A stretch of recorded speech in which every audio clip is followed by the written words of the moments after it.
It's 2 a.m. in a Brooklyn emergency room. Liliana Rhodes stands at the nurse's station, hands still stained with blood from the gunshot victim she just stabilized, when the automatic doors explode open. Mak Yang, the man whispered about in Korean organized crime circles, the businessman who makes people disappear, crashes through carrying his unconscious daughter. "Help her!" The girl's leg is twisted at an unnatural angle. Her $190,000 orthopedic brace, the most expensive mobility device money can buy, has malfunctioned catastrophically. As Liliana examines the twisted metal and carbon fiber, something clicks in her mind. A voice she hasn't heard in 8 months, her dead brother Martin's voice, echoes from memory. "The center of balance is wrong, Lily. Always check the hip joint first." She sees it. What 13 years of specialists missed? What hundreds of thousands of dollars couldn't fix? The brace is built wrong. Fundamentally, mechanically, dangerously wrong. This trauma nurse, with no engineering credentials, no official training, nothing but knowledge inherited from a paralyzed brother who died believing medicine failed him, is about to challenge a medical device empire. And it will cost her everything. 8 months ago, Liliana Rhodes held her younger brother as he died. Martin was only 22. Kidneys destroyed by complications from 3 years of paralysis. His body had given up, but his mind, brilliant, angry, desperate, burned until the final moment. His last words, whispered with failing breath. "Use what I taught you, Lily. Help people like me. Don't let them lose hope." She'd promised. Of course she'd promised. What else do you say to your baby brother as he dies in your arms? Now, 8 months later, she's a 34-year-old trauma nurse working double shifts at Brooklyn Methodist Hospital. Single mother to 8-year-old Simon Rhodes, barely keeping their heads above water financially. Living in a tiny apartment where her son sleeps on the couch because they can't afford a 2-bedroom. She survives on 4 hours of sleep and cold coffee. She survives on the promise she made to Martin. Tonight starts like any other night. Stab wound at 11 p.m. Overdose at midnight. Domestic violence victim at 1 a.m. Car accident at 1:30. She's wrapping the gunshot victim's shoulder when the doors crash open. Mak Yang isn't supposed to exist in Liliana's world. She knows who he is. Everyone in New York's Korean community knows who he is. The businessman with legitimate holdings in commercial real estate and entertainment venues. The man whose name comes up in federal investigations that somehow never yield indictments. The reclusive figure whose security team wears expensive suits that don't quite hide the weapons underneath. But she's never seen him in person. He's taller than she expected. Late 40s, maybe. Sharp-featured, gray, threading through black hair, tailored shirt rolled to the elbows revealing ink that crawls up both forearms, dragons and tigers and Korean script she can't read from this distance. His face is a mask of barely controlled panic.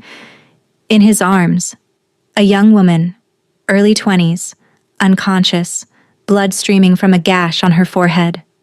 "Help her!" His accent is pure New York, but desperation transcends language. Liliana's training overrides everything else. "Gurney, now!" Her team responds instantly. The girl is transferred, rushed into Trauma Bay 3. Liliana's hands move with practiced efficiency, checking vitals, assessing injuries, calling for imaging. The girl's eyes flutter open, confused, terrified. "Appa?" "I'm here, Rosie, I'm here." Mac's voice cracks. Rosie, his daughter. Liliana's medical assessment reveals concussion, moderate, lacerations, superficial, and... She stops. The girl's left leg is encased in the most sophisticated orthopedic brace Liliana has ever seen. Not the basic medical supply store version. This is custom-engineered, carbon fiber and titanium, with electronic sensors and hydraulic joints. She recognizes the logo embossed on the hip joint, Dialogue Medics Corporation, the industry leader. Their devices cost more than most cars, But the brace is bent. The knee joint is locked at an angle that makes Liliana's medical training scream warnings. The hip connector shows stress fractures in the metal. "What happened?" Liliana asks, cutting away torn fabric to examine the brace properly. Mac's voice is hollow. "Charity gala. She was walking down the steps. The brace locked. She fell. 20 feet. 20 feet. This girl should have broken bones, skull fracture, internal bleeding. Instead, she has a concussion and superficial cuts. The brace saved her life even while failing her." Liliana's hands trace the metal framework. And that's when Martin's voice, 8 months silent, echoes in her mind. "The center of balance is wrong, Lily. See? It's positioned at the knee. Should be at the hip. Every step forces the body to compensate. Creates torque stress on the spine, on the hips. It's mechanical torture disguised as medical treatment." She freezes.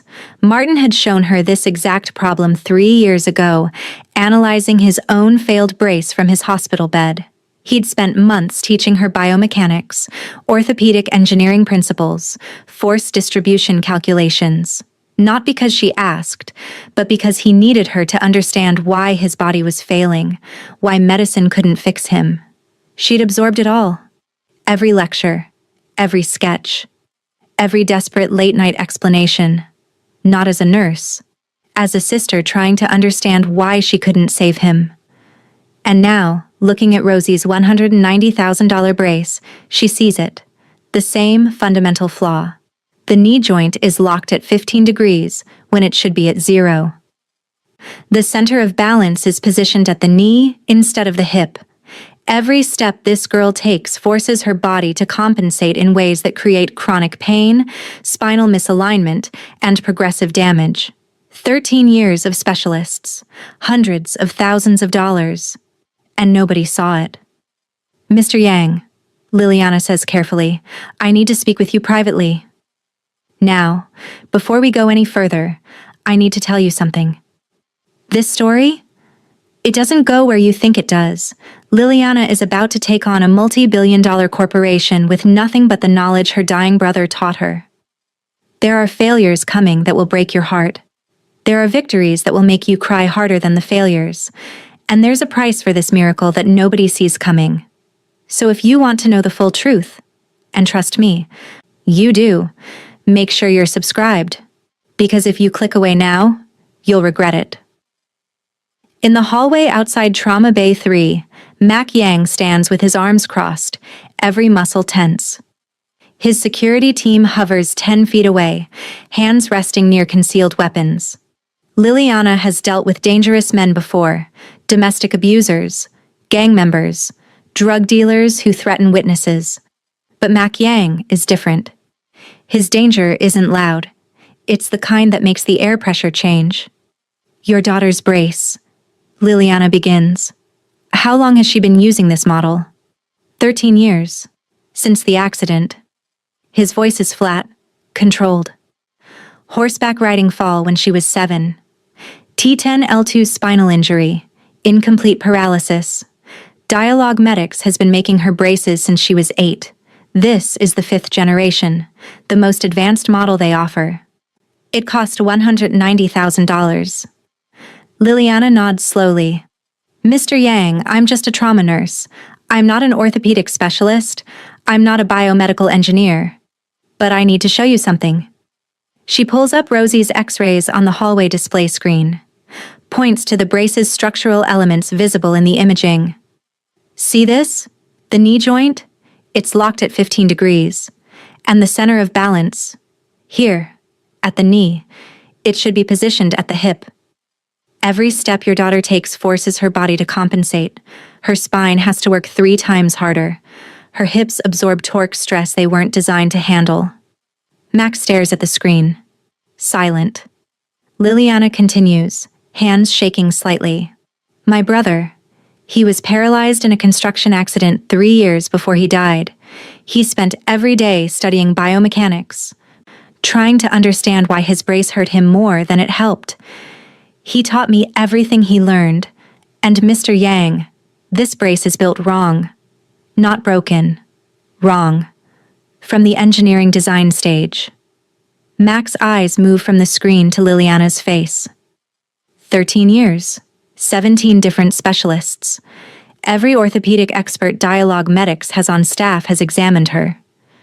You're telling me they all missed this? I'm telling you what I see, and what my brother taught me to see.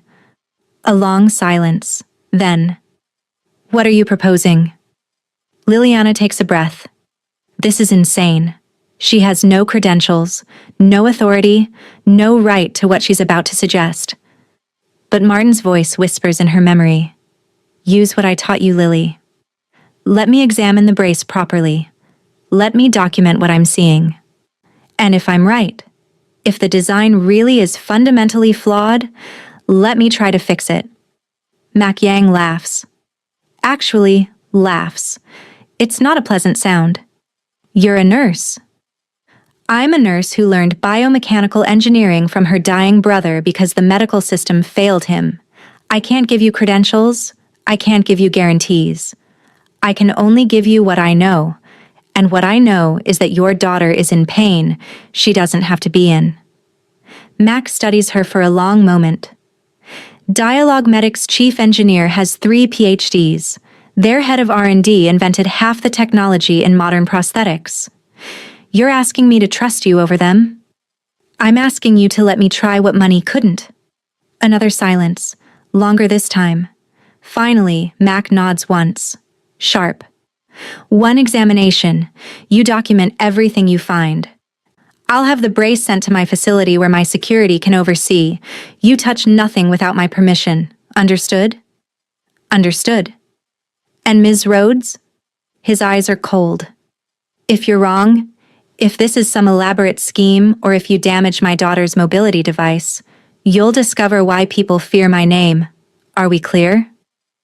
Liliana meets his gaze steadily. We're clear. She has no idea what she's just agreed to. All she knows is that Martin's promise burns in her chest like a living thing. Help people like me. Don't let them lose hope. She won't let him down. Not again. To understand what Liliana Rhodes is about to risk, you need to understand what she's already lost. 6 years ago, she had everything. Cooper Rhodes, her husband of 4 years, high school sweetheart. The gentle man who made her laugh even during nursing school finals, was driving home from his construction job when a drunk driver ran a red light. He died instantly. Crumpled metal, broken glass, life ending in a heartbeat. Liliana was 3 months pregnant. She held her belly at his funeral, feeling Simon Rhodes' kick for the first time, and wondered how she'd ever explain to their son what love felt like when his father would never hold him. But she survived. Gave birth to Simon. Raised him alone. Found purpose in her work. Then 3 years ago, the universe took more. Martin, her baby brother, 12 years younger than her, practically her son in every way that mattered after their parents died in a house fire when he was 15, was working a construction job to save money for engineering school. He was 20, brilliant, full of plans. The scaffolding collapsed, 3 stories down, steel beam across his lower back. T10L2 spinal injury, the same injury Rosie Yang would later have. Incomplete paralysis.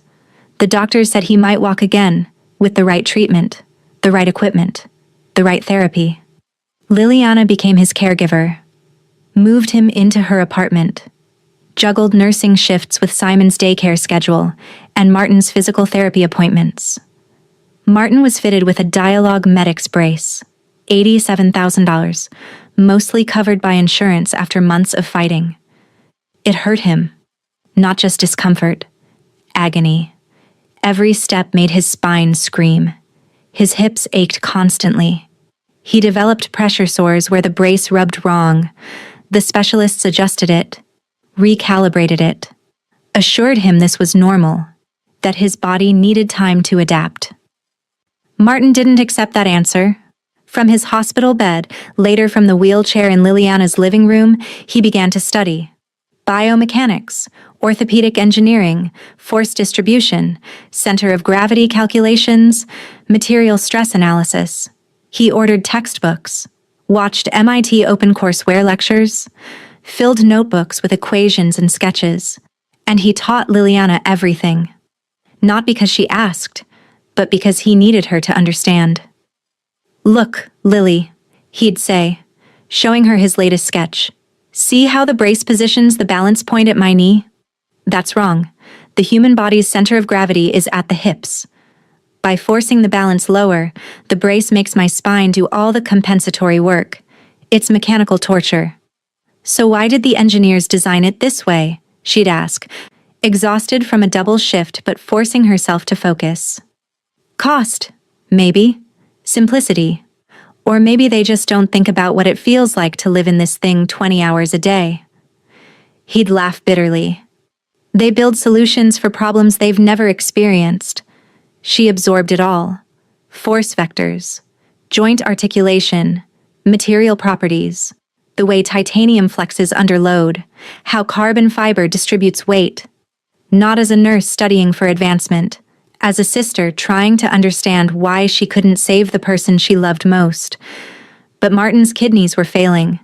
Complications from the paralysis, from infections, from a body slowly giving up.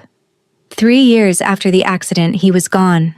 Liliana held him at the end, in the same apartment where he'd taught her everything, where Simon played with Legos in the corner trying not to understand that Uncle Martin was dying. "Use what I taught you, Lily," Martin whispered. His lips were cracked, his skin was gray.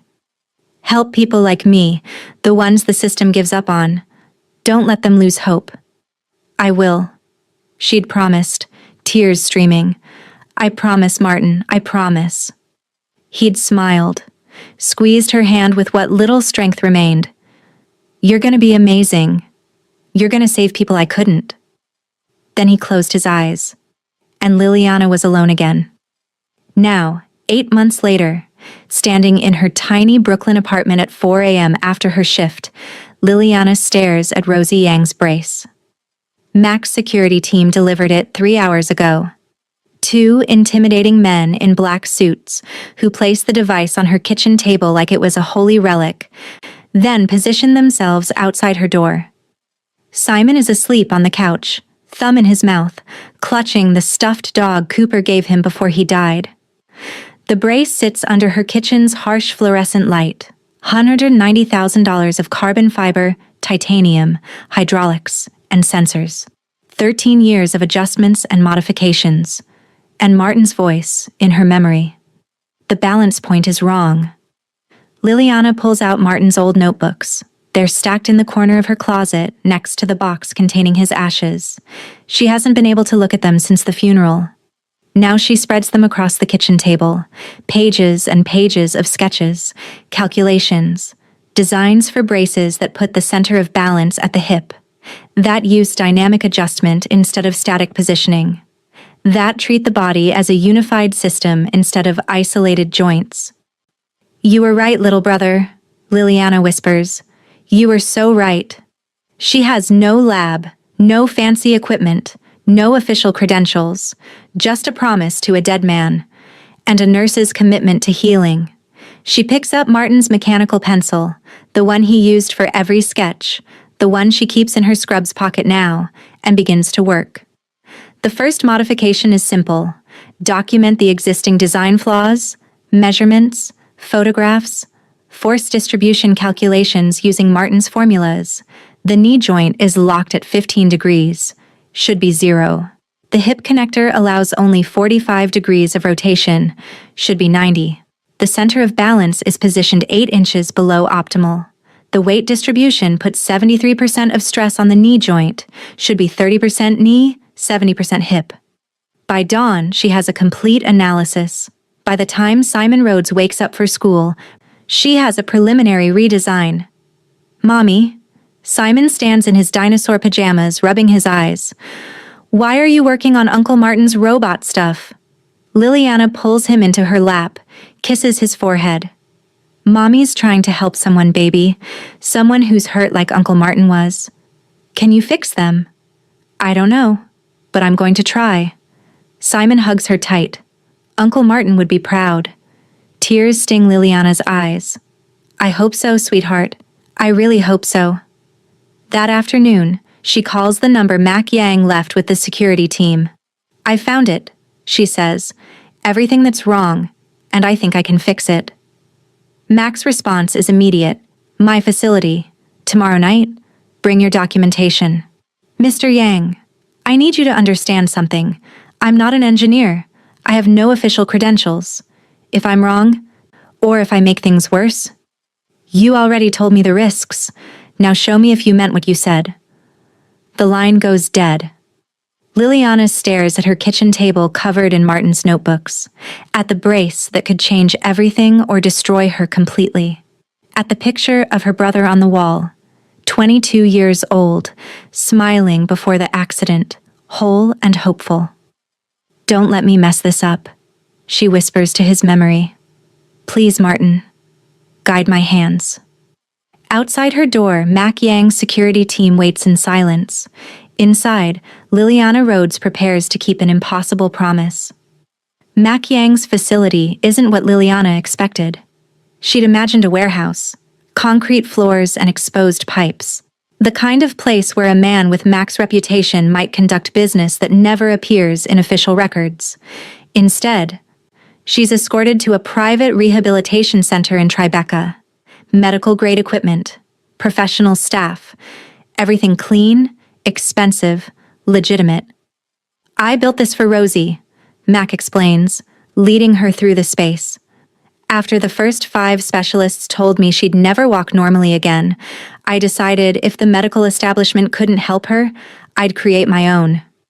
The space is stunning. Parallel bars, gait analysis equipment, hydraulic adjustment platforms, technology that most hospitals can't afford. And in the center of it all, Rosie Yang. She's sitting in a wheelchair, wearing athletic clothes, her dark hair pulled back. Up close, Liliana can see the family resemblance, Mac's sharp features softened, the same determined set to her jaw. You're the nurse, Rosie says. Not a question. I am. My father says you think you can fix what 13 years of specialists couldn't. There's skepticism in her voice, but also, underneath it, desperate hope. Liliana recognizes that hope. She heard it in Martin's voice every time a new treatment was proposed, every time a new brace was fitted. Hope is the cruelest thing about chronic disability. I don't know if I can fix it, Liliana says honestly, but I know what's wrong. And I have ideas about what might be right. She sets up her presentation on the facility's display screen, shows Rosie and Mac, and the physical therapist Mac has on staff. Every calculation, every measurement, every flaw she's documented. The therapist, a woman named Janet with 20 years of experience, studies the data in silence. Finally, this analysis is... I've never seen anyone break it down this way. My brother was paralyzed. Same injury Rosie has. He spent 3 years studying why his brace failed him. This is his work as much as mine. Rosie's eyes are locked on the screen. So what's your solution? Liliana pulls up her redesign. Reposition the center of balance from knee to hip. Adjust the joint angles for natural gait. Redistribute weight loading. It's not a new brace. It's modifications to your existing one. Will it hurt? Rosie asks quietly. The question breaks Liliana's heart. 13 years of specialists, and this 20-year-old woman's first question is about pain. I don't know, Liliana admits. I'm trying to make it better, but there might be an adjustment period. Your body has compensated for 13 years. Relearning natural movement might be uncomfortable at first. Mac steps forward. How long to make the modifications? 2 weeks, maybe 3. I need to order specific materials, machine new joint components. I'll handle the materials. You focus on the design. Whatever you need, you'll have it. Over the next 2 weeks, Liliana works obsessively. She keeps her day job. Bills don't stop. But every night, every weekend, she's at Mac's facility or in her apartment, surrounded by Martin's notebooks. Mac provides everything: premium titanium alloys, aerospace-grade carbon fiber, hydraulic components manufactured to specifications Liliana draws from Martin's sketches. He also assigns her security, 2 men in suits who shadow her everywhere. "Is this necessary?" she asks Mac. Dialogue Medics is a $2.3 billion company. They have lawyers, lobbyists, connections. If they learn you're modifying one of their devices, especially if you're documenting design flaws, they'll destroy you. My people keep you safe. I'm not worth protecting. Mac's expression is strange. You're trying to help my daughter. That makes you worth more than you understand. The day of the first fitting arrives. Rosie is nervous. Liliana can see it in the way her hands grip the wheelchair armrests, the way she bites her lower lip. "We'll go slow," Liliana promises. "Any pain, any discomfort, we stop immediately." The modified brace looks nearly identical to the original. The changes are subtle: joint angles, balance point position, material stress distribution. But in engineering, subtle changes mean everything. Janet and Liliana work together to fit the brace to Rosie's leg, testing each strap, each joint, each point of contact. "How does it feel?" Liliana asks. "Different. Lighter, maybe? The pressure's in different places." "That's good. That's what we want." They help Rosie to her feet. She's standing between the parallel bars, hands gripping the rails for support. "Okay," Liliana says softly. "Just like physical therapy." One step. Rosie takes one step, then another. It doesn't hurt," she whispers, wonder in her voice. "Keep going," Janet encourages. Step 3, step 4. Rosie is smiling now. "Appa, it actually..." Step 5. The hip joint locks, not gradually. Suddenly. Violently. Rosie's leg freezes mid-stride, her body's momentum continues forward. She's falling. Liliana lunges, catching her, but not fast enough. Rosie's wrist hits the parallel bar. There's an audible crack. She screams. The next minutes are chaos. Janet is calling for ice. Liliana is assessing the injury, wrist fracture, clean break but painful. Rosie is crying, cradling her arm. And Mac Yang stands frozen, watching his daughter weep. Then his eyes move to Liliana. The temperature in the room drops. "Out," Mac says softly to Janet. "Now." The therapist flees. Mac's security team materializes from the shadows, hands resting on concealed weapons. "Mr. Yang," Liliana begins, "you gave me your word." His voice is eerily calm. "You said you could help her. You said you understood the risks. You said you wouldn't make things worse." "I miscalculated. The hip joint needed a dynamic lock, not a static one. I can fix it." Mac laughs, and it's a terrifying sound. "You just broke my daughter's wrist with your fix." Rosie is still crying, clutching her arm. "Appa, please?" "We're done," Mac says to Liliana. "Take the brace. Take your notes. Get out of my facility. If you ever come near my daughter again, you'll discover why people fear my name." "Please," Liliana whispers. She's shaking. "Let me try again. I know what went wrong. You're a nurse playing engineer with my daughter's life. I should have known better than to trust someone with no credentials, no training, no right to... I have a dead brother who spent 3 years learning everything he could teach me." Liliana's voice breaks. "I have a promise I made to him. You have nothing," Mac interrupts coldly. "And you are nothing. Security, escort her out." 2 men grip Liliana's arms, not roughly, but firmly. As they pull her toward the exit, she looks back at Rosie, who's being tended by Janet, and mouths, "I'm sorry." Rosie just closes her eyes. Outside the facility, Liliana stands on the Tribeca sidewalk in the rain. Her clothes are soaked. Her body is shaking. She failed. Failed Rosie. Failed Martin. failed the promise that was supposed to mean something. She makes it 3 blocks before she has to stop, lean against a building and vomit into a trash can. Then she sits on the cold, wet concrete and cries. Liliana returns to work the next day because she has no choice. Bills don't care about failure. Simon needs food, school supplies, the stability of routine. She puts on her scrubs, pins her hospital badge to her chest, walks into Brooklyn Methodist like the previous night never happened, but her supervisor is waiting. Liliana, my office, now. Karen Vang has been the nursing supervisor for 15 years, tough but fair. Liliana has always respected her.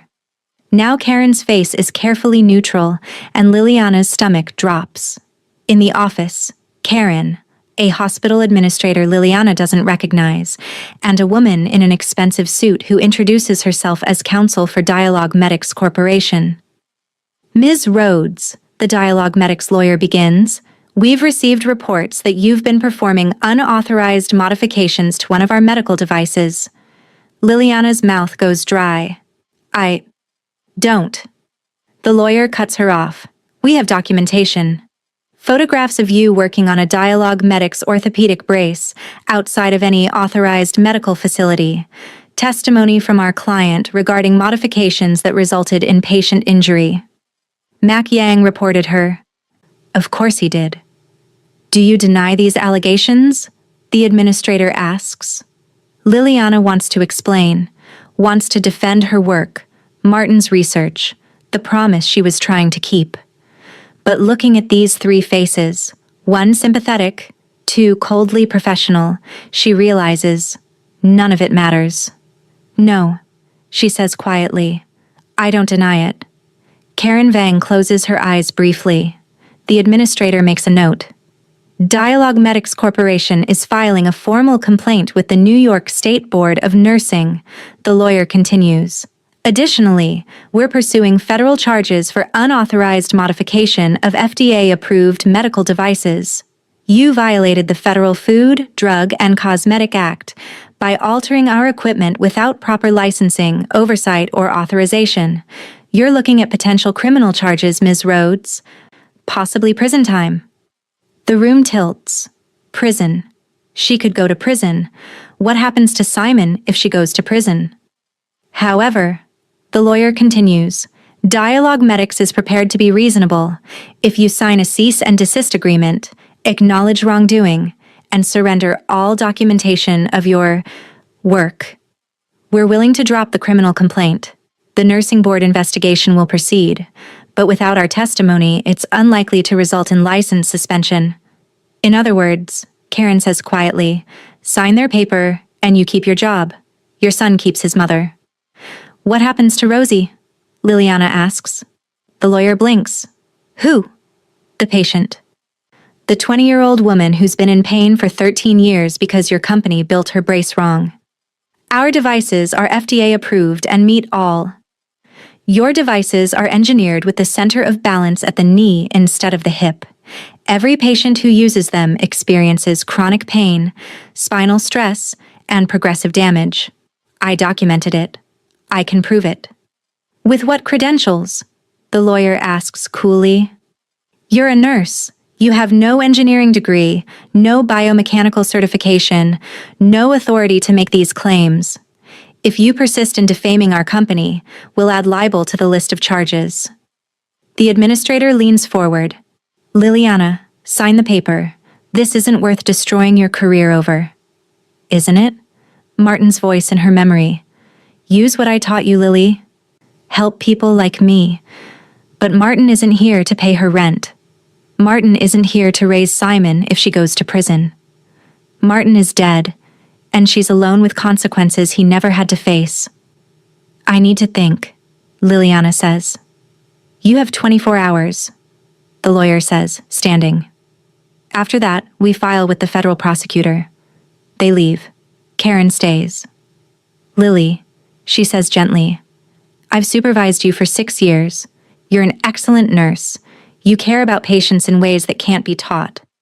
But this, she gestures helplessly, this is beyond what you can fight. Dialogue Medics has armies of lawyers. You have student loan debt and an 8-year-old son. Please. Sign the paper. Liliana nods numbly. Am I fired? No. You're suspended pending the investigation. 2 weeks. With pay. Use that time to think about what matters most. What matters most? Simon matters most. Obviously. Her son is everything. But the promise to Martin? Doesn't that matter too? And Rosie, a woman she barely knows, who's probably terrified to ever trust anyone claiming to help her again. Doesn't she deserve better than 13 more years of pain? That night, Liliana sits in her apartment with the cease and desist papers on the kitchen table. Simon is at a friend's house for a sleepover. A rare treat Liliana arranged because she needed time to think without him seeing her fall apart. The apartment is silent except for the hum of the refrigerator and the distant sounds of the city outside her window. She looks at Martin's notebooks, still spread across the corner of the table where she left them. She looks at the framed photo of him on the wall, young, smiling, whole. She thinks about Cooper, who died trying to provide for their family. She thinks about every patient she's ever cared for in the ER, the ones she saved, the ones she lost, the ones she held as they took their last breath. Why does she do this work? Because healing matters. Because people matter.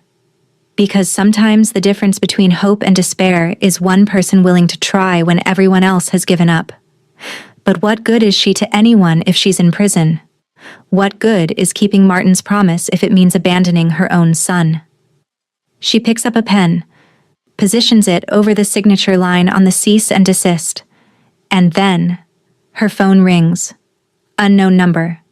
She almost doesn't answer, but habit from too many ER night shifts makes her pick up.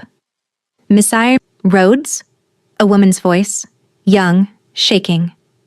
This is Rosie Yang. Please don't hang up. Liliana's hand clenches around the phone. Rosie, I'm so sorry. Your wrist is fine. Hairline fracture, already healing. That's not why I'm calling. Silence. My father thinks you're a fraud, Rosie continues. He thinks you were careless, unqualified, dangerous. But Ms. Rhodes, those 5 steps I took before the brace failed, that was the first time in 13 years I've walked without pain. Not reduced pain. No pain. Liliana's eyes burn with tears. Even with the fracture, Rosie whispers, even with everything that went wrong, I'd do it again. Because for 5 steps I wasn't disabled. I was just me. I don't know what you want me to say. I want you to know that you didn't fail. You got closer than anyone else ever has. And her voice breaks. I need you to keep trying. Please. My father won't allow it, but I'm 20 years old. I can make my own medical decisions. If you're willing to try again, I'm willing to risk it. Rosie, the hospital suspended me. Dialogue Medics is threatening federal charges.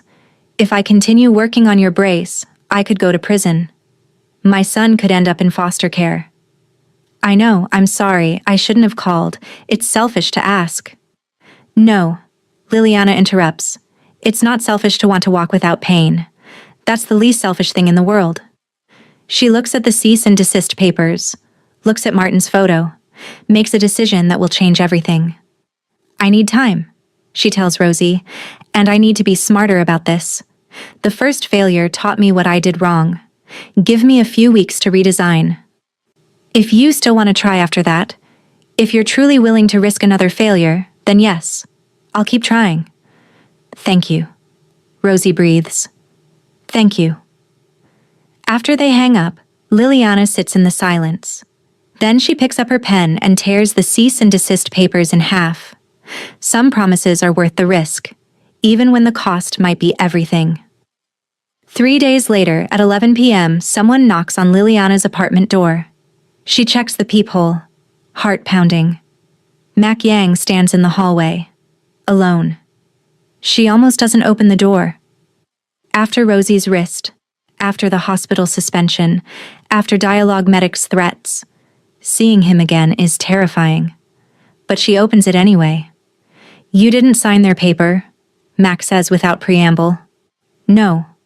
Why? Because your daughter asked me to keep trying. And because my brother would be ashamed if I quit after one failure. Max studies her for a long moment. Then, may I come in? She steps aside. Her apartment is tiny, cluttered. Nothing like Mac's world of expensive facilities and unlimited resources. Simon's toys are scattered across the floor. The couch where he sleeps is piled with folded laundry. Martin's notebooks still cover the kitchen table. Mac doesn't comment on any of it. He simply sits at her kitchen table, pushes the notebooks aside, and pulls out a folder. Rosie told me she called you. She told me she wants to try again. His voice is carefully controlled. As her father, every instinct I have says to keep her away from anyone who hurt her. But as someone who's watched her suffer for 13 years, he stops, swallows hard. Those 5 steps she took before the fall? I've never seen her smile like that, not since the accident. Liliana sits across from him. I miscalculated the load tolerance on the hip joint. I know what I did wrong. I can fix it. You realize if you fail again, Dialogue Medics will have even more evidence against you? They're already building a case. I know. You realize I could crush you financially if this goes wrong a second time? I have resources you can't imagine. I know. Then why risk it? Liliana thinks about that for a moment. Then, because when my brother was dying, a specialist told me that sometimes medicine reaches its limits, that we have to accept what we can't change. And I watched Martin give up hope. I watched him decide that his suffering was just the price of being alive. Her voice hardens. I won't accept that. Not for him. Not for Rosie. Not for anyone. There's always something more we can try. Always. Mac opens the folder. Inside, detailed engineering schematics for Dialogue Medics orthopedic braces. How did you... Liliana begins. I have connections. Let's leave it at that. He spreads the documents across the table. 3 days ago, after you didn't sign the cease and desist, I had my people investigate Dialogue Medics. These are their internal engineering files from the original brace design. Liliana scans the documents. Her eyes widen. Internal emails, engineering reports, quality control assessments, and, buried in a thread from 3 years ago, an engineer's warning. The current balance point positioning creates chronic load stress on patient spine and hips. Recommend repositioning to L4, L5 level before production. Failure to address will result in long-term patient complications. The response from someone named Dr. Gerald Hausman, Chief Medical Officer. Cost analysis shows repositioning will add $8,000 per unit to manufacturing. Current design meets FDA minimums. Proceed with production. They knew. Dialogue Medics knew their design was flawed. They chose profit over patients. Oh my God, Liliana whispers. This is why they're so aggressive about shutting you down. Max says. You're not just a nurse making modifications. You're someone who accidentally discovered their fraud. If you succeed, if you prove that a better design is possible, they're exposed. How many patients? Liliana asks. How many people are suffering because they cut corners? Their braces are used by approximately 2,400 patients nationwide. If your analysis is correct, all of them are experiencing unnecessary pain. 2,400 people. 2,400 versions of Martin. 2,400 people told their suffering is unavoidable when it's actually corporate negligence. Liliana's hands shake with rage. We have to stop them. First, we have to prove they're wrong, and that means succeeding where you failed before. Mac leans forward. I'm offering you resources, a proper workshop, premium materials, access to the engineering files so you can understand every detail of the original design. But most importantly, he pauses. Protection. Dialogue Medics can't threaten someone under my protection. They're powerful, but I'm persuasive. Why? Liliana asks. Why would you help me after I hurt Rosie? Because she believes in you. And because... His voice drops. I've spent 13 years throwing money at this problem. Hiring the best specialists, buying the most expensive equipment, and all I've done is make my daughter dependent on a device that tortures her. If you're right, if engineering knowledge from a paralyzed man and determination from a grieving sister can succeed where billions of dollars failed, then I want to be part of that. He extends his hand. Partners? Liliana looks at his hand, at the documents spread across her kitchen table, at Martin's photo on the wall. She thinks about the promise she made. She thinks about 2,400 people suffering unnecessarily. She thinks about Rosie's voice on the phone. For 5 steps, I wasn't disabled. I was just me. She shakes Mac's hand. Partners. Over the next 6 weeks, Liliana's life transforms. Mac provides a workshop in an industrial building in Brooklyn. Not fancy, just clean. Secure space with proper tools and equipment. He provides materials, aerospace-grade aluminum alloys, advanced polymer composites, precision hydraulic components manufactured to specifications Liliana designs from Martin's notebooks. He provides security, 2 rotating shifts of guards who ensure dialogue medics can't sabotage her work or serve her with legal papers. And he provides time. A stipend that covers her bills while she's suspended from the hospital so she can focus entirely on the brace redesign. Liliana works obsessively. 12, 14, 16-hour days. Simon stays with a neighbor after school, comes to the workshop for dinner, does homework on a folding table in the corner while his mother redesigns a medical device. Is this for Uncle Martin? Simon asks one night, watching her adjust tiny components with precision tools. It's for Uncle Martin's promise, Liliana answers, for everyone like him who was told their pain doesn't matter. The second design is fundamentally different from the first. She abandons the static joint approach entirely. Instead, using principles from Martin's final notebooks, she creates a dynamic balance system with sensors that adjust the hip rotation angle with every step. The center of balance is positioned exactly at L4-L5 vertebrae level, optimal for natural human gait. Weight distribution shifts continuously, preventing the chronic stress points that created Rosie's spinal damage. And most critically, she adds a fail-safe mechanism. If any joint experiences unexpected load, it unlocks rather than locks, preventing the catastrophic failure that fractured Rosie's wrist. She tests it obsessively, on mechanical rigs, on computer simulations, on herself, wearing a modified version even though she doesn't need it, just to understand how every component feels under load. 6 weeks after Mac's midnight visit to her apartment, the second brace is ready. Dr. Maurice Sanders, the MIT biomechanical engineering professor Mac hired as a consultant, examines the design. Ms. Rhodes, he says carefully, you understand that I'm here to provide expert analysis? I do. And that if this design is unsafe, I'm ethically obligated to recommend against proceeding? I do. Sanders studies the brace for an hour, tests every joint, every sensor, every material connection, reviews her calculations, her stress analysis, her failure protocols. Finally, he looks up. This is brilliant, he says simply. The dynamic balance system alone is beyond what anyone in the field is currently doing. If this works, it has to work. Liliana interrupts. I don't get a third chance. Then let's make sure it works. The day of the second fitting arrives. Rosie comes to the workshop, against her father's wishes. Mac made it clear he thinks this is too risky.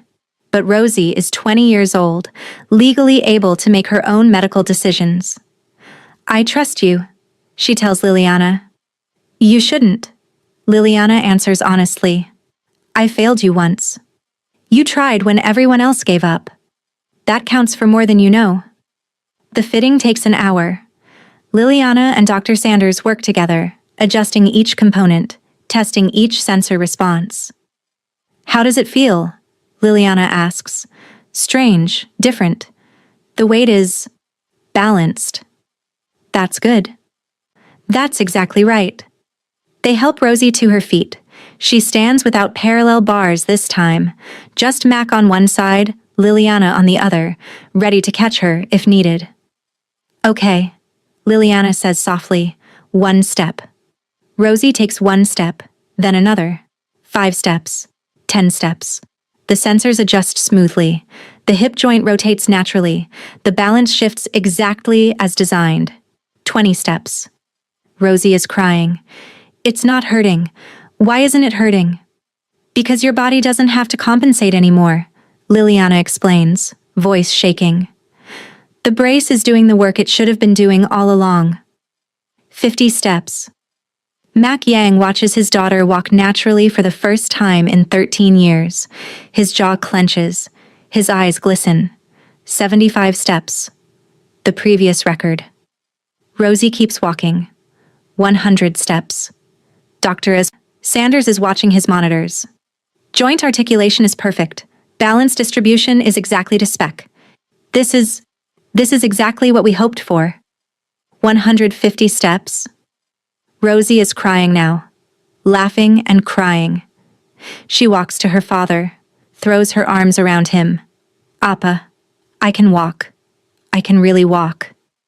Mac Yang, the man feared across New York's underworld, the businessman who makes people disappear, the father who's watched his daughter suffer for 13 years, falls to his knees, his daughter in his arms, his face pressed against her shoulder, his body shaking with sobs. Thank you. He whispers to no one and everyone. Thank you. Liliana watches from across the workshop, tears streaming down her face. We did it, Martin, she whispers. We kept your promise. Simon Rhodes runs to his mother, hugs her legs. You fixed her, Mommy. Just like you said you would. Uncle Martin fixed her, Liliana corrects, stroking her son's hair. I just used what he taught me. Dr. Sanders approaches Liliana with something like awe. Ms. Rhodes, I need to document this for medical journals. This breakthrough needs to be shared with the entire orthopedic community. Will you grant permission? Only if it's published under 2 names, Liliana says. Mine and my brother's. Martin Rhodes. He did the real work. I just finished it. Done. Rosie walks to Liliana. Without the brace, she'd need her wheelchair.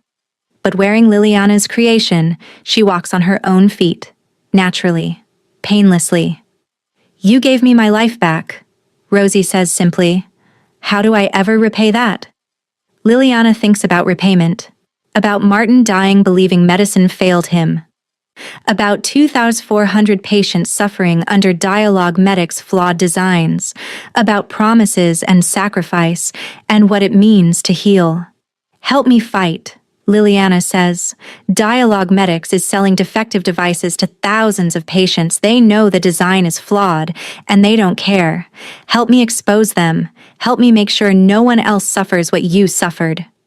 Rosie's eyes harden. What do you need? Testimony, evidence, courage. Can you do that?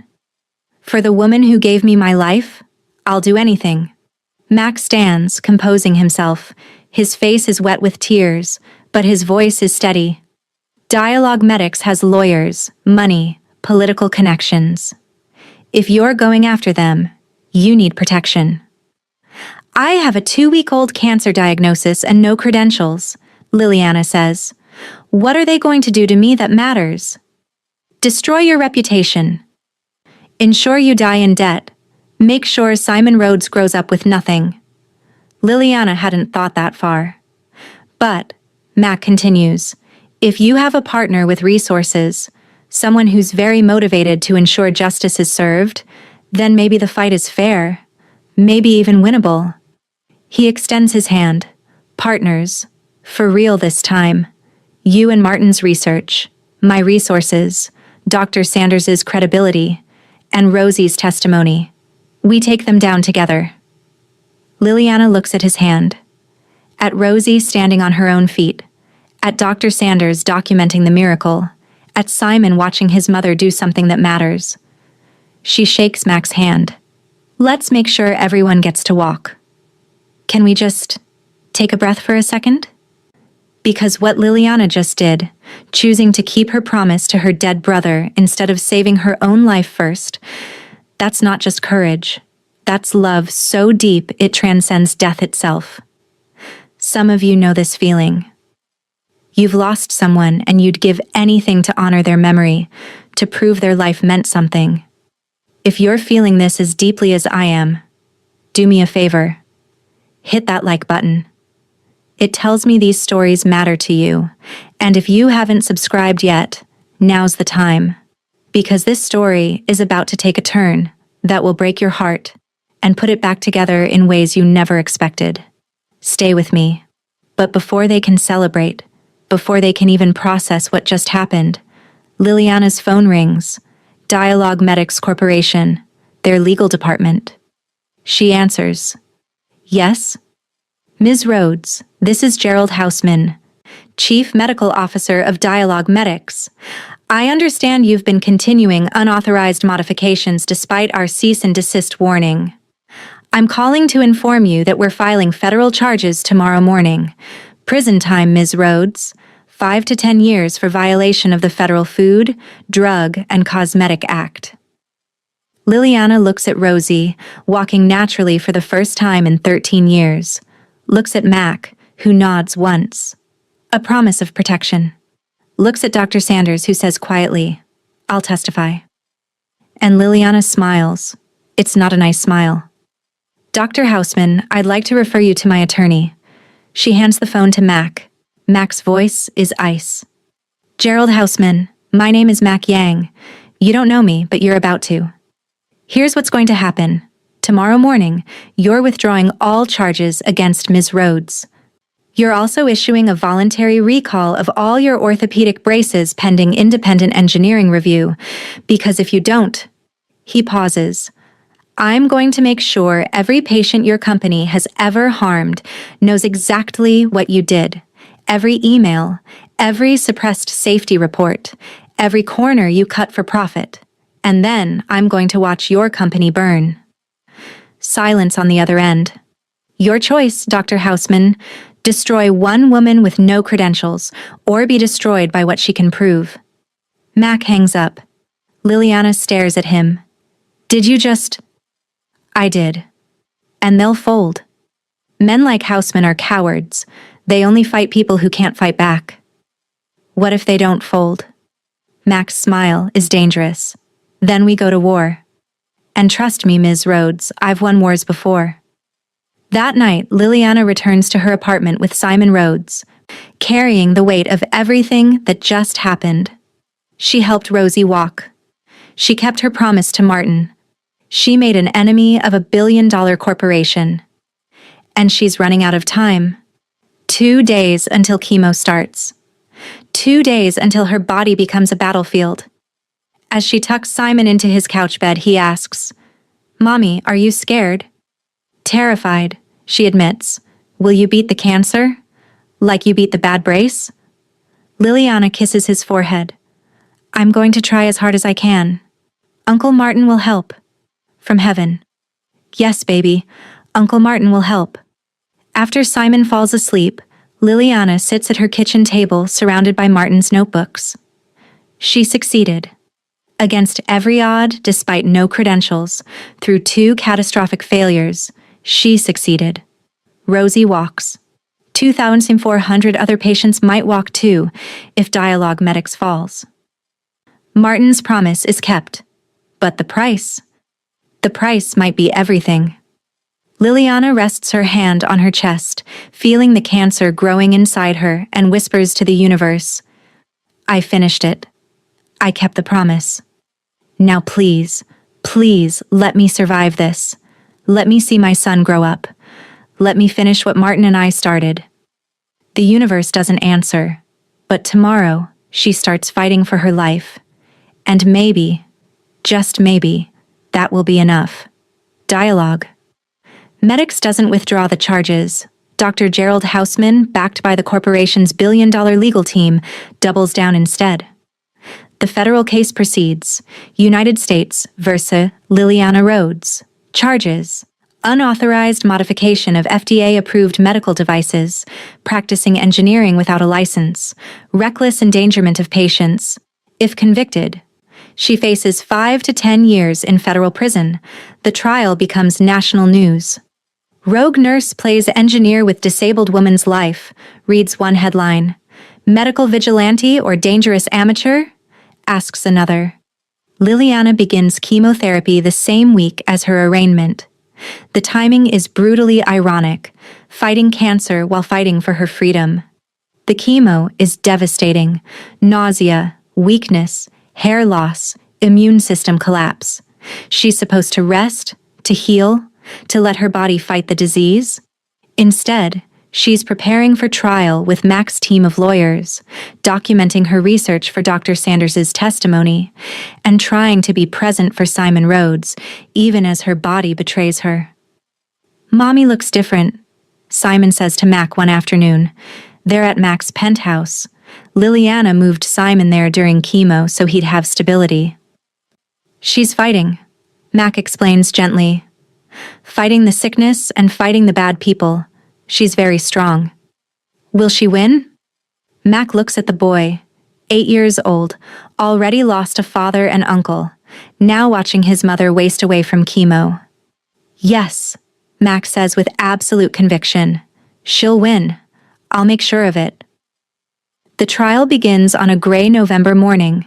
Liliana sits at the defense table wearing a wig to cover her chemo baldness, trying not to vomit from the nausea. She's lost 20 pounds. Her skin is sallow.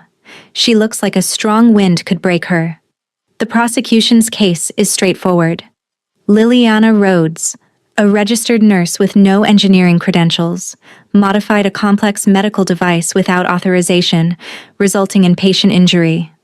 Dr. Hausman takes the stand first. Polished, professional, sympathetic. Dialogue Medics takes patient safety extremely seriously, he testifies. Our devices undergo rigorous FDA testing. They meet or exceed all safety standards. When we learned Ms. Rhodes was performing unauthorized modifications that injured a patient, we had a legal and ethical obligation to intervene. Dr. Hausman, the prosecutor asks, in your professional opinion, was Ms. Rhodes qualified to modify your device? Absolutely not.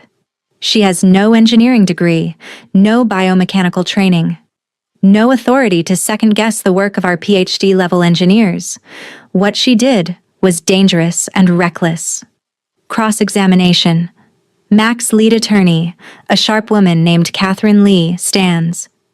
Dr. Hausman, you've testified that Dialogue Medics takes patient safety seriously. Is that correct? Yes. Then can you explain this email? Catherine displays it on the courtroom screen. It's the email from 3 years ago. The engineer's warning about the flawed balance point design. Hausman's response. Cost analysis shows repositioning will add $8,000 per unit. Current design meets FDA minimums. Proceed with production. The courtroom goes silent. Dr. Hausman, Catherine continues, you received warning from your own engineers that the current brace design would cause long-term patient complications. And you chose to proceed anyway because repositioning the balance point would cost an additional $8,000 per unit. Is that correct? Hausman's professional demeanor cracks. That email is taken out of context. Context? Let me provide context. Catherine displays more emails, internal memos, safety reports, patient complaints, 47 of them, reporting chronic pain, spinal issues, pressure sores, all dismissed, all buried. Dialogue Medics has known for 3 years that your braces cause unnecessary suffering, Catherine says. You've known, and you've done nothing because fixing it would cut into profit margins. Isn't that true? Our devices meet FDA standards, FDA minimums, Catherine corrects. Legal isn't the same as ethical, Dr. Hausman.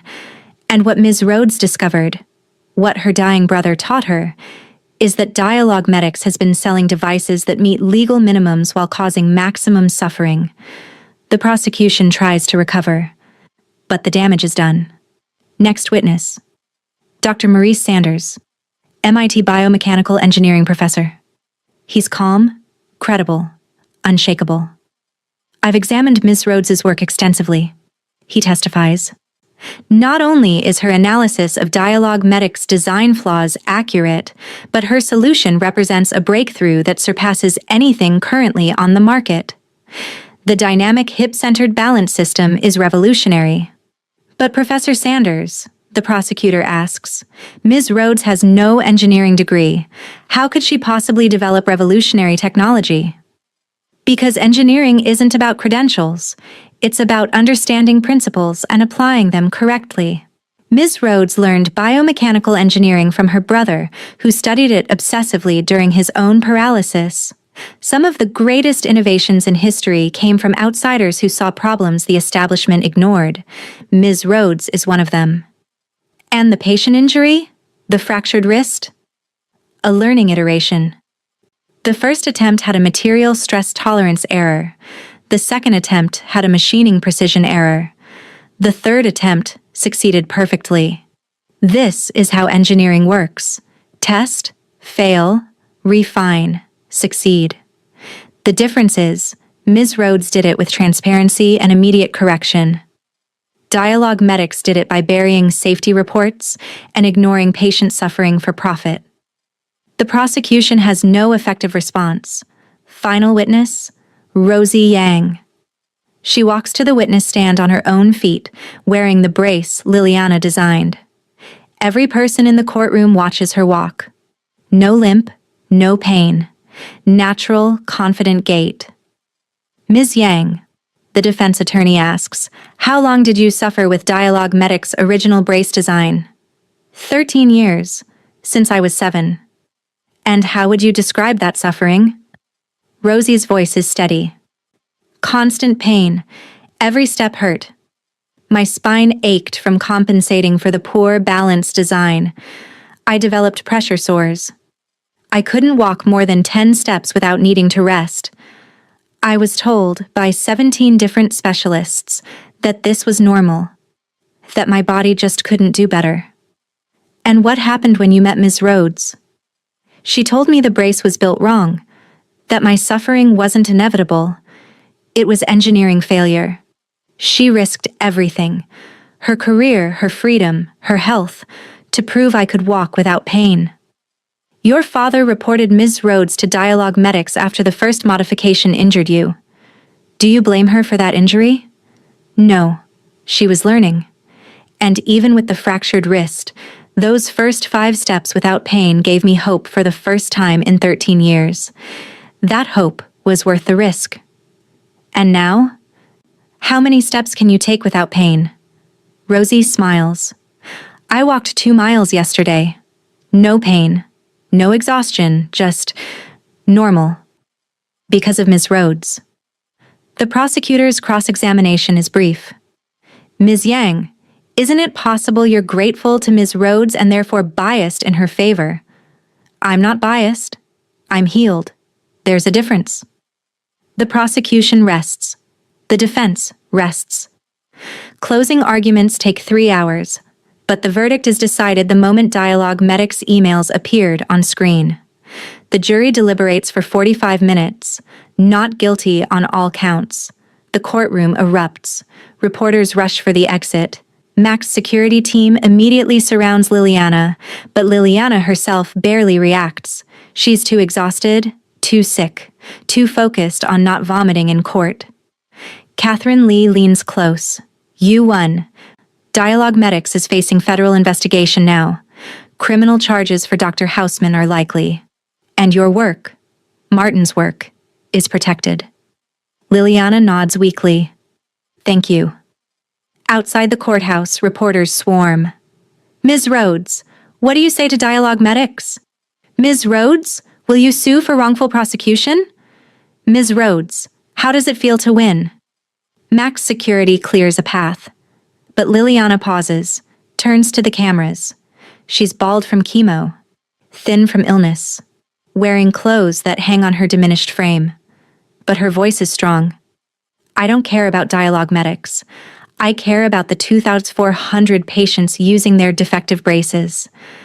I care about making sure no one else suffers what my brother suffered, what Rosie Yang suffered. As of today, I'm opening Lil Mart Mobility Solutions, a non-profit clinic providing orthopedic brace modifications for patients who can't afford corporate medicine. And I'm offering my services free of charge to anyone Dialogue Medics failed. Ms. Rhodes, aren't you currently in cancer treatment? She smiles, tired but genuine. Yeah, I am. But promises don't wait for convenient timing. My brother taught me that. The press conference ends. Mac's team hustles Liliana into a waiting car. Inside, she finally allows herself to collapse.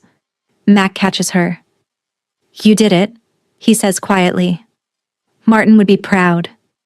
I need to sleep, Liliana whispers. Just 5 minutes. She closes her eyes in the car and doesn't wake up for 14 hours. The aftermath moves quickly. Dialogue Medics faces federal criminal investigation. Dr. Sabha Houseman is indicted on fraud charges. The company's stock plummets.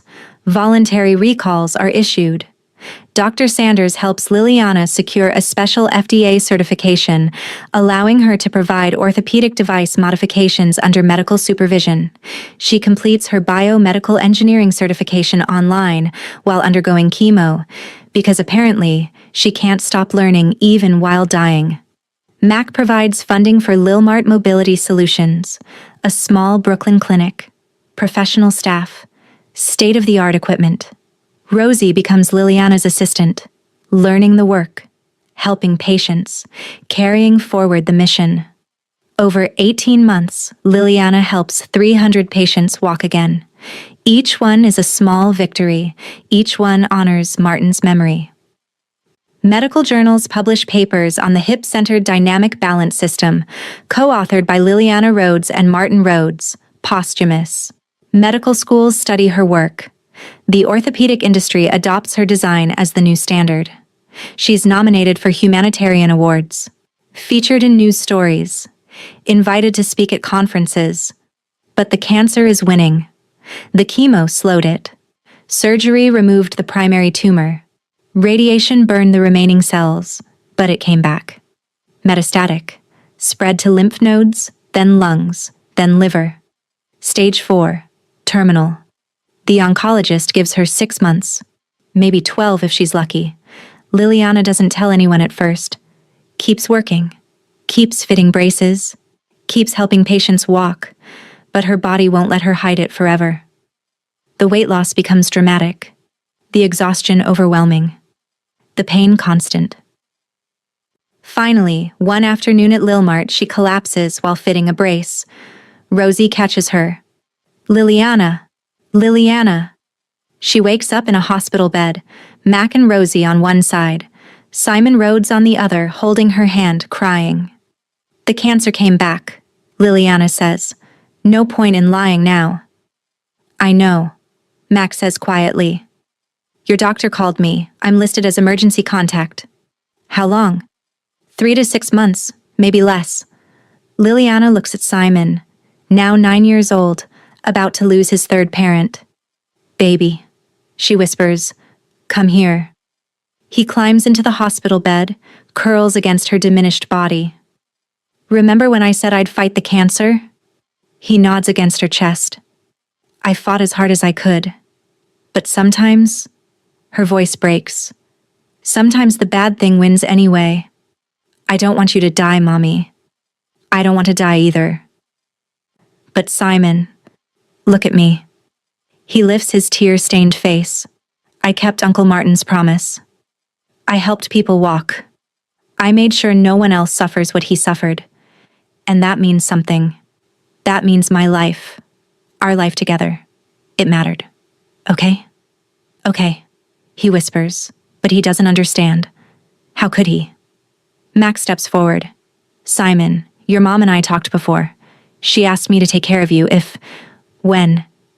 He stops, tries again. You'll live with me and Rosie. You'll go to the best schools.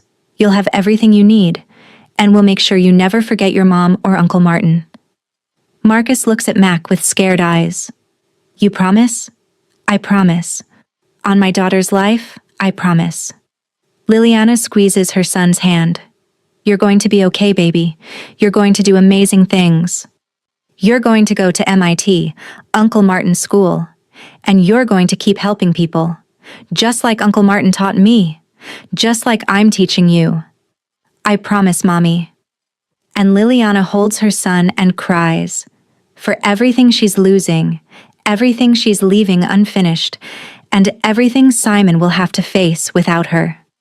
But also for everything she accomplished, for keeping an impossible promise, for proving that love and determination can change the world, for leaving behind a legacy that will outlive her. If you felt that, and I know you did, then you understand why I do this. We just watched a woman fight a billion-dollar corporation while dying of cancer. We watched her keep a promise to her dead brother even when it cost her everything. We watched her save hundreds of lives while losing her own. These stories aren't easy to tell, but they're necessary. They remind us what we're capable of, both the darkness and the light.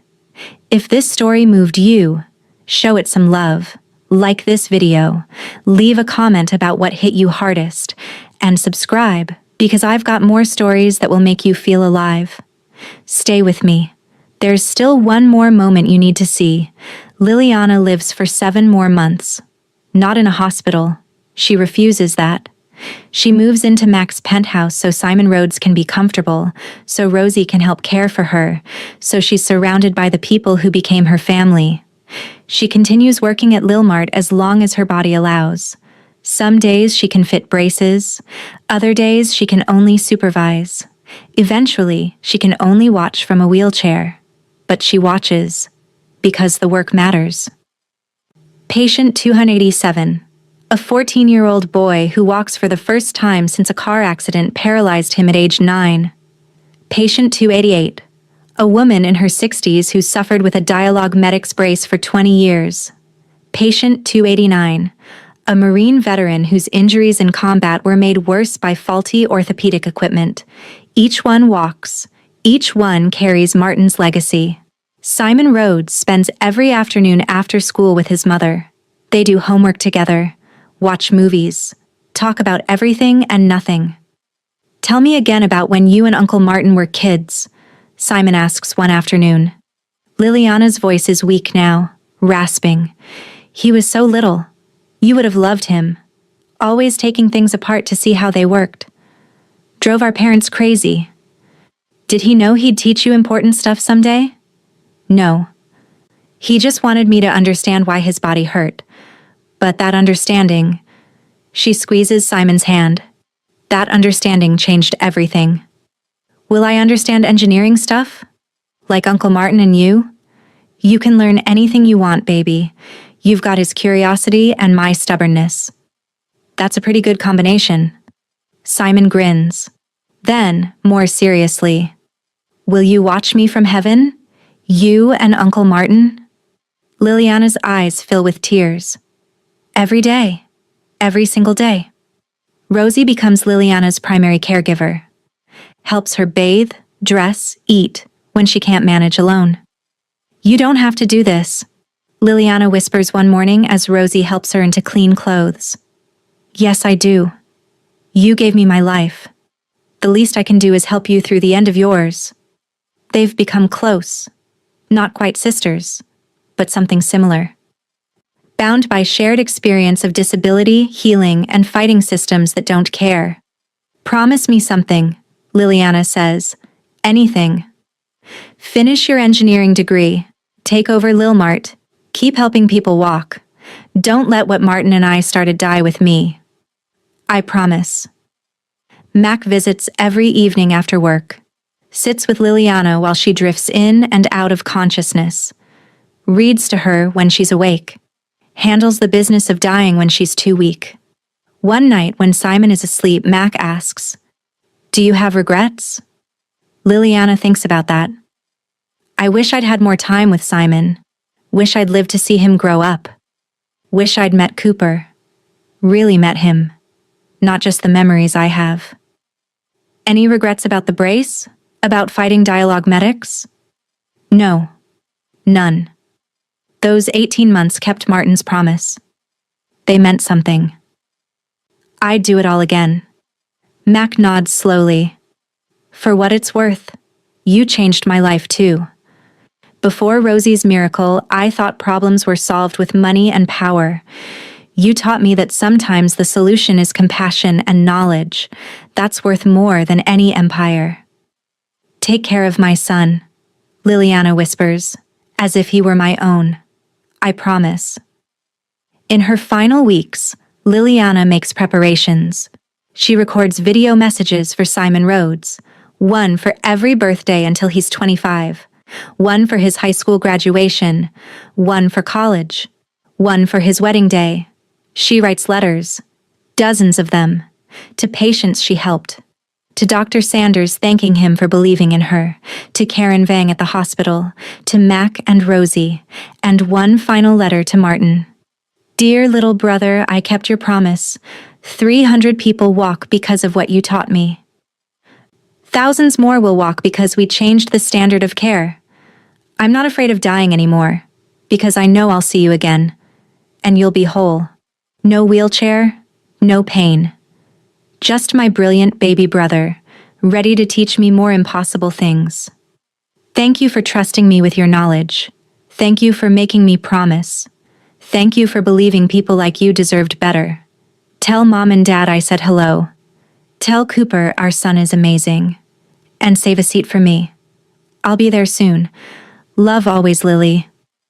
She tucks the letter into Martin's old notebook, the one with all his engineering sketches, and asks Mac to bury it with her. The end comes on a Sunday morning in late June. The apartment is filled with golden sunlight. Simon is asleep on a cot beside her bed. Mac and Rosie are sitting nearby, keeping vigil. Liliana wakes briefly, smiles at them. Thank you, she whispers, for everything. Don't thank us, Mac says, voice rough. We should thank you. Tell Simon. She struggles for breath. Tell him I love him. Tell him to be brave. Tell him Uncle Martin and I are watching. I will. And Rosie, keep walking. Keep living. Keep helping others walk. That's how we beat death. We leave the world better than we found it. Rosie is crying. I will. I promise. Liliana closes her eyes. I can see them. Cooper. Martin. Mom and Dad. They're waiting. Her breathing slows. Mac holds one hand. Rosie holds the other. Simon Rhodes sleeps, unaware these are his mother's final moments. Thank you, my love, Liliana whispers to memories of Cooper. Thank you, little brother, she whispers to Martin's spirit. I'm ready now. One final breath, then silence. Liliana Rhodes dies as she lived, surrounded by love, having kept every promise that mattered. The funeral is held at a small Brooklyn church. 300 people attend. Every patient Liliana helped walk. Hospital staff who knew her. Community members whose lives she touched. Dr. Sanders delivers the eulogy. Liliana Rhodes had no engineering degree, no biomechanical certification, no official credentials. What she had was greater, a promise to her dying brother, and the courage to keep it no matter the cost. She changed orthopedic medicine forever. She saved hundreds of lives, and she proved that the greatest qualifications aren't written on diplomas. They're written in the heart. Simon, 9 years old, wearing his father's too big tie, stands at the grave. He places a drawing he made, his mother, Uncle Martin, and himself, all holding hands. I love you, Mommy, he whispers. I'll make you proud, I promise. Mac Yang, the feared underworld figure, stands with his arm around the boy who's now his son. Tears stream down his face. Rosie Yang stands beside them, placing white roses on the casket. She walks to the grave on her own feet, the miracle Liliana died to create. The headstone reads, Liliana Rhodes and Martin Rhodes. They taught us to walk again. Even in darkness, we can choose to be light. As the casket is lowered, Mac whispers a promise. I'll take care of him, and we'll finish what you started. Rest now, Liliana. You've earned it. Simon Rhodes is 14 years old. He lives in Mac Yang's penthouse, attends an elite private school, and spends every weekend at Lil Mart Mobility Solutions, the clinic his mother founded, which now has 3 locations across New York. He's grown tall, looks like his father Cooper, with his mother's determined eyes. Today is June 15th, 5 years to the day since Liliana died. Mac drives Simon to the Brooklyn cemetery where Liliana and Martin are buried. They make this pilgrimage every year. Rosie meets them there. She's 26 now, finishing her PhD in biomechanical engineering at MIT, Martin's dream school, funded by the foundation Mac established in Martin and Liliana's name. The grave is covered in flowers. Not just from family, but from patients. People who've never met Liliana but whose lives she changed. Simon kneels at the headstone, places fresh white roses. Hi, Mom. Hi, Uncle Martin. It's me again. He pulls out an envelope. I got my acceptance letter yesterday. MIT's early engineering program. Full scholarship from the Martin and Liliana Rhodes Foundation. I start next fall. His voice cracks. You were right, Mom. I can learn anything I want. And I want to learn everything you and Uncle Martin knew. I want to keep helping people walk. Rosie steps forward, places her own flowers. Hey, Liliana. I graduated MIT this spring. Top of my class in biomechanical engineering, and She pulls out her own letter. I just got word. The FDA approved my thesis project, a pediatric version of your hip-centered balance system. Kids as young as 3 can use it now. We're going to help children walk before they even remember not being able to. She wipes tears. You'd be so proud. Lil Mart has helped over 2,000 patients in 5 years. Your design is the industry standard now. Dialogue Medics went bankrupt. Dr. Houseman went to prison. And the Martin and Liliana Rhodes Foundation provides free mobility solutions to anyone who needs them. Max stands back, letting the kids have their moment. But eventually he steps forward. Ms. Rhodes, he says formally, as he always does at the grave. Your son is extraordinary. Smart, kind, determined, just like you. I'm honored to be his father. His voice drops. Thank you for trusting me with him. I haven't let you down. I never will. He places an envelope at the headstone.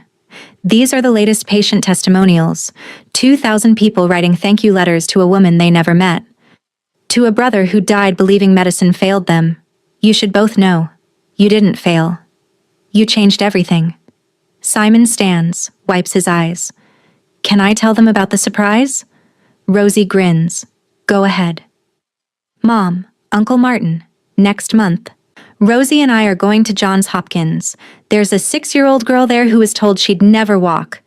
Same injury type as Uncle Martin and Rosie, and we're going to fit her with a brace based on your design. Together.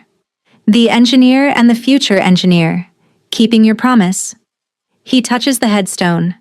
I don't remember you as well as I want to. I was so little when you died. But Mac and Rosie tell me stories. About how brave you were. How you fought a billion-dollar company while dying of cancer. How you kept Uncle Martin's promise no matter what it cost. His voice strengthens. And I'm going to keep your promise too. Every person I help walk, that's for you. Every brace I design, that's for Uncle Martin. Every time I use engineering to reduce someone's suffering, that's both of you living through me. You're not gone. You're just working through different hands now. Mine. Rosie's. The 2,000 patients who tell others about you. You're everywhere. They stand in silence for a moment. This impossible family forged by tragedy, held together by a promise kept. Then Rosie's phone pauses. She checks it. Smiles. Simon, we need to go. Mrs. Wong just arrived at Lil Mart with her son. His first fitting. Simon Rhodes nods. Touches the headstone one last time. Love you, Mom. Love you, Uncle Martin. See you next year. As they walk toward the car, Mac stays behind for a private moment. "Liliana," he says quietly, "I don't believe in much beyond what I can see and control. But if you're somehow watching, know that your son is everything you hoped he'd be. And Rosie, she's the engineer you trained her to become.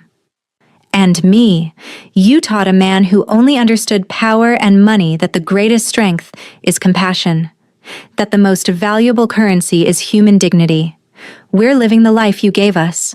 Thank you." At Lilmart Mobility Solutions, Mrs. Wong waits with her 7-year-old son David, spina bifida, currently using a Dialogue Medics brace from before the company collapsed. In pain. Always in pain. Simon and Rosie greet them warmly. "Hi, David," Simon says, kneeling to the boy's level. "I'm Simon. I'm going to help you walk without hurting. Sound good?" David nods shyly. "My mom helped people like you," Simon continues. "She taught me that walking without pain isn't a luxury. It's a right. And I'm going to make sure you get that right. Okay? Okay." Over the next 2 hours, Simon Rhodes and Rosie work together, the future engineer and the accomplished one, teaching each other, honoring Liliana and Martin with every measurement, every adjustment, every careful calculation. Mac watches from his office upstairs. His phone rings, business call from Tokyo. "I'll call back," he says. "I'm watching something more important." Because below, his daughter and his son are changing a child's life, the way Liliana changed theirs, the way Martin's knowledge started it all, the way promises kept echo through generations. When David stands and takes his first pain-free steps, his mother cries. Simon and Rosie smile at each other, the same smile Liliana wore when Rosie first walked. "We did it," Simon whispers. "They did it," Rosie corrects. "We're just continuing the work." "Same thing." "Yeah, same thing." That evening, after David and his mother leave with hope they didn't have before, Simon Rhodes sits in Mac's office. "Dad," he says. The word comes naturally now, 5 years into their arrangement. "Do you think Mom knows what we're doing?" Mac considers that. "I think if love can transcend death, if promises can outlive the people who make them, then yes, she knows. And she's proud." "Good, because I want her to be proud. She is. Trust me." Simon Rhodes nods. Then, "I'm glad she picked you. To take care of me. I don't remember my birth father. Uncle Martin is memories and stories. But you're the dad who's here, who came to my school plays and taught me to drive and made sure I never forgot where I came from. Thank you." Mac pulls his son into a hug. This boy who isn't his by blood, but is his in every way that matters. "Thank you for letting me be your father. It's the greatest honor of my life." Later that night, Simon sits at his desk doing homework. On the wall, photos of Liliana, Martin, Cooper, the family he lost, and photos of Mac, Rosie, and himself, the family he found. He opens his laptop, begins a new document. "My name is Simon Rhodes. My mother was Liliana Rhodes, a trauma nurse who became a biomechanical engineer to keep a promise to her dying brother. My uncle was Martin Rhodes, a paralyzed man who taught my mother everything he learned while his body failed. And my father, my adopted father, is Mac Yang, a man who taught me that family is built through loyalty, not blood. I'm applying to MIT because it was my Uncle Martin's dream school, because my mentor Rosie Yang went there. And because I want to continue the work my mother and uncle started, reducing human suffering through engineering innovation. My mother died when I was 9, but her legacy lives in every patient who walks pain-free because of her work. In every brace designed using her hip-centered balance system. In every person who refuses to accept that suffering is inevitable. She taught me that the greatest engineering happens when we combine technical knowledge with deep compassion, when we see patients as humans, not problems, when we refuse to accept that profit matters more than people. I'm not my mother. I'm not my uncle. But I carry their promise forward. And I hope MIT will give me the tools to honor their legacy by creating miracles of my own. He saves the document, looks at the photo of his mother on his desk. Healthy, smiling, whole. I miss you every day, he whispers. But I'm going to make you proud, I promise. Outside his window, New York City lights sparkle against the night sky. Somewhere in that city, 2,000 people walk because one woman refused to give up. Somewhere in that city, children play without pain because an engineer taught his sister impossible things. Somewhere in that city, a man who once solved problems through violence now solves them through compassion. And in a small Brooklyn cemetery, 2 graves rest side by side. Liliana Rhodes and Martin Rhodes. They taught us to walk again. Even in darkness, we can choose to be light. The darkness came, but so did the light. And the light, carried forward by those who love them, burns eternal. Marcus Rhodes closes his laptop. Tomorrow, he'll submit his MIT application. Next month, he'll help another child walk. Next year, he'll start his engineering degree. And every day, he'll carry forward the promise his mother kept, the knowledge his uncle shared, and the love his family, all his families, gave him. Because that's what legacy means. Not monuments or headlines or fame, but children walking without pain, but families forged through sacrifice, but love that transcends death and inspires the living. Simon Rhodes, son of Liliana and Cooper, nephew of Martin, adopted son of Mac, brother of Rosie, turns off his light and sleeps. Tomorrow, there's work to do, promises to keep, lives to change, and 2 angels in heaven smiling down. What did you think of that ending? Are you crying? Because I am. Tell me in the comments what moment hit you the hardest. Was it Liliana's death? Simon promising to continue her work? The